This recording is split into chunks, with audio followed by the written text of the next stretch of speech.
Hello, আমি অনুপ্রিয়া। আশা করছি আপনারা সবাই সুস্থ আছেন, ভালো আছেন। প্রিন্সেস ফ্যামিলিতে আরও একটা নতুন ব্লগে সবাইকে স্বাগত জানাই। আমার চ্যানেলে যদি নতুন হয়ে থাকেন প্লিজ সাবস্ক্রাইব করে পাশে থাকা বেল আইকনকে প্রেস করে রাখুন, তাহলে আমার পরবর্তী ভিডিও নোটিফিকেশান সহজেই চলে যাবে আপনার ফোনে। অনেক দিন পর আজ সকালে বৃষ্টি নয়, ঝলমলে রোদ দেখে মনটা না বেশ ভালো লাগছে। আর এই যে দেখুন, আমাদের গাছে ঝিঙে আর একটা কুমড়ো হয়েছে।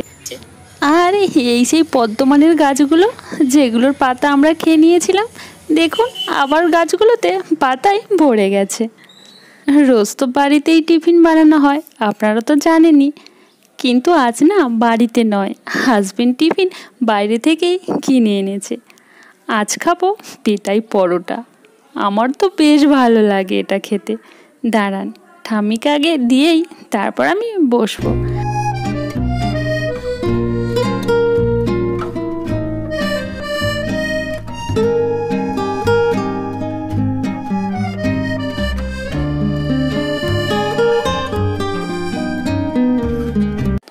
দেখবেন যতই ভালো করে বাড়িতে বানানো হোক না কেন, তাও যেন সেই বাইরের খাবারের মতো স্বাদ হয় না। বাইরের খাবারের স্বাদ গন্ধ দুটোই যেন আলাদা হয়। আর সাথে যে ঘুগনিটা ছিল না, খুব ভালো, তবে না একটু মিষ্টি মিষ্টি। আমাদের আবার তরকারিতে ঝালঝালি বেশি ভালো লাগে। আর আমাদের এর সাথে ছিল শসা। যাই হোক, খুব ভালো খেলাম। আপনারা কিন্তু আমাকে জানাবেন কারা কারা এই পেটাই পরোটা খেতে ভালোবাসেন।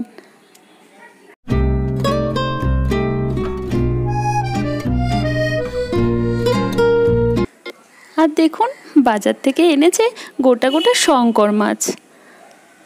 আমরা না এটাকে মুরুলি মাছ বলি, জানেন? কি সুন্দর দেখতে লাগছে না, কি বলবো। আমি আর মা এই দুটোকে নিয়ে এদিক ওদিক করে বারবার দেখছিলাম। আর এনেছিল চিংড়ি মাছ। মা মাছটা কেটেছিল আর আমি কেটেছিলাম চিংড়ি মাছ। দেখুন, সব কাটা কমপ্লিট হয়ে গেছে।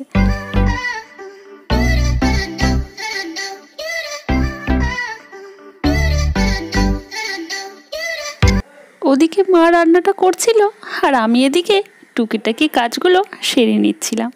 তারই মধ্যে হাজবেন্ড ডাক দিল। কি আনছে এটা? সবজি। কি সবজি দেখি? ওই তো ঝিঙে আছে, উচ্ছে, শসা। ঠিক আছে।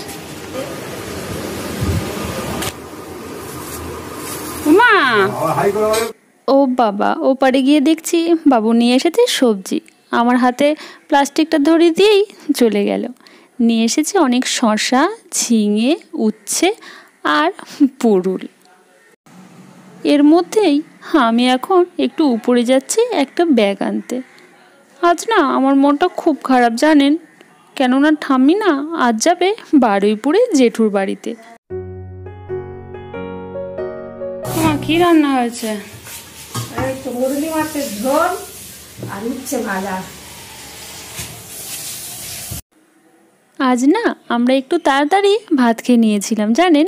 কেননা ঠাম্মি আবার দুপুর বেরোবে, তাই একটু তাড়াতাড়ি খেলে ঠাম্মি একটু রেস্ট নিতে পারবে। তাই এখন তো ঠাম্মি একদম রেডি, গাড়ির জন্য অপেক্ষা করছে। ঠাম্মি যাবে জেঠুর বাড়িতে, মানে ঠাম্মির বড় ছেলের বাড়িতে। আর বাবা হলো ছোট ছেলে। কাছে যাচ্ছে বারুইপুরে। কি আনন্দ, মা খুব আনন্দ হচ্ছে। কবে আসবে? কবে আসবে? আমি তো কালকে রাজা দিচ্ছি। কেন সেখানে গিয়ে কয়েকদিন থাকবে? অনেকদিন পর যাচ্ছ। ঠাম্মি যাবে পিসিমণি আর পিসমশাইয়ের সাথে। গাড়ি আসতে একটু দেরি হচ্ছিল, তাই আমরা সবাই মিলে একটু গল্প করছিলাম।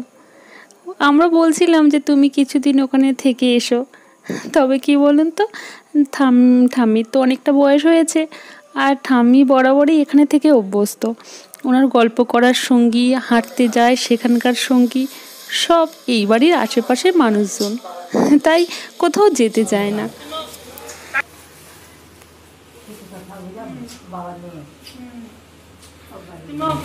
তাড়াতাড়ি চলে আসবে।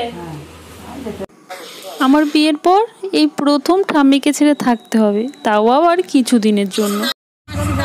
টাটা।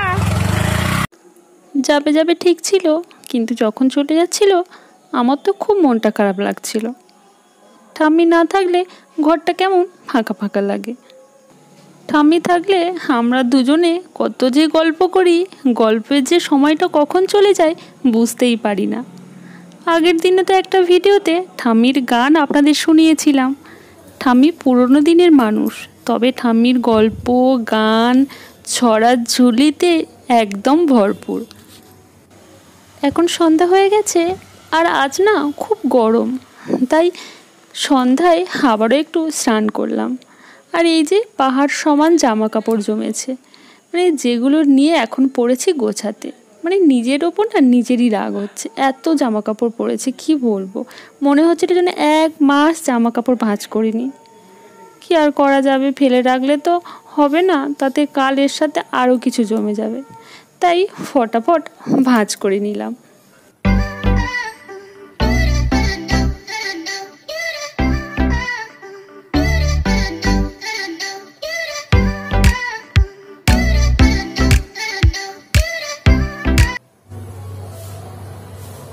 এত বৃষ্টি হচ্ছে, তাও দেখুন কি প্রচণ্ড গরম। এই নিচে থেকে আমি একটু ওপরে এসেছি, তাতেই মানে ঘেমে গেছি। আজ তাহলে ভিডিওটা আমি এখানেই শেষ করছি। দেখা হচ্ছে খুব তাড়াতাড়ি পরবর্তী একটি ব্লগে। আপনারা সবাই সুস্থ থাকবেন, ভালো থাকবেন। আর আমার ভিডিও যদি ভালো লেগে থাকে প্লিজ সাবস্ক্রাইব করে আমার পাশে থাকুন। আর ভালো লাগলে একটা লাইক করে দেবেন, বন্ধুদের কাছে শেয়ার করবেন। আর আপনাদের সুন্দর সুন্দর মতামত আমার কমেন্ট বক্সে লিখে জানাবেন। আজ তাহলে এখানেই শেষ করছি, আজকের মতো টাটা।